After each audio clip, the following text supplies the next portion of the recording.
through to the keeper. Yeah, in for one. Now he'll get another chance. And this one he takes. So Tendulkar is gone. That's caught as well. And a dismal run of form. Just short, is it? No, it's claiming it. Gone. It's another young Munson. Straight up in the air. There's a man coming in from point, and he's taken a very good catch. Well, you're watching the special show Play for Pride. Unfortunately, India have not exactly played for pride in Brisbane. We're watching this special show with, of course, with me, Puncture. Also joining us to review India's loss to Australia in Brisbane is former Indian cricketer Nikhil Chopra. Nikhil, welcome to the show. Thank you. All right, lots more to tell you what happened out there in Brisbane. But first, let's tell you, India have slumped to a big loss against Australia at Brisbane, chasing a target of 289. Now, India were bowled out for 178 with more than 7 overs to spare at the Gabba, with Zaheer Khan the last man out. MS Dhoni top score for India with 56, but the top and middle order failed yet again for the visitors. Ben Hilfenhaus was the pick of the bowlers for Australia with his maiden 5-wicket haul, fetching him a Man of the Match award, while Brett Lee picked up 3 wickets. With this win, Australia have picked up a bonus point and are at the top of the CBCV stable with 14 points, with India second with 10 points and Sri Lanka third with 7.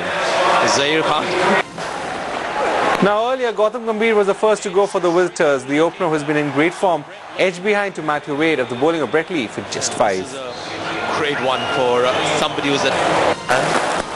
Sachin Tendulkar, then it seemed, was intent on giving catching practice to Xavier Doherty, who had just dropped Virat Kohli the previous ball.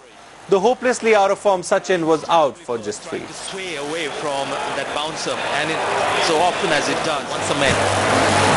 Again, the wickets for the Indian Sachin Tendulkar. You've got... Now, Rohit Sharma also followed next for India as they kept on suffering a blow after the other, and India also then lost Virat Kohli, which was a very big blow for the Indians. Virat Kohli, of course, it seems he's forgotten how to make runs back in Australia. Now, he was caught by David Hussey of Hilfenhaus for just 12. There was some doubt whether Hussey had caught the ball cleanly, but the umpires ruled in the fielding side's favour.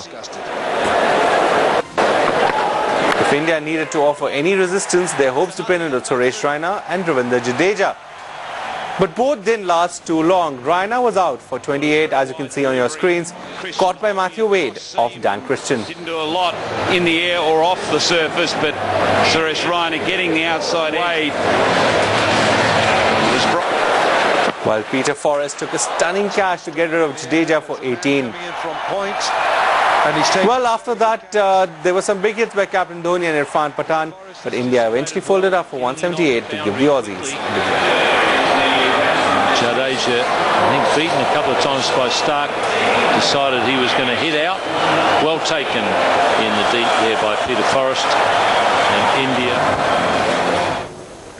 All right, embarrassing loss for India there. Nikhil Chopra with us in the studio. Nikhil, this Indian batting really just didn't get going from the start, and that top and middle order, all this resting rotation, really doesn't seem that there's any cohesion there. I guess the uncertainty is creeping up. I can understand when the side's doing well, you're winning consistently, the top order is getting runs by the buckets full, and then they need a break, and then you can, afford to go out there and rotate the players. You look at even today, we're not too many runs on the board, and we lost top 4 of our wickets. And Biren Sehwag not part of the squad is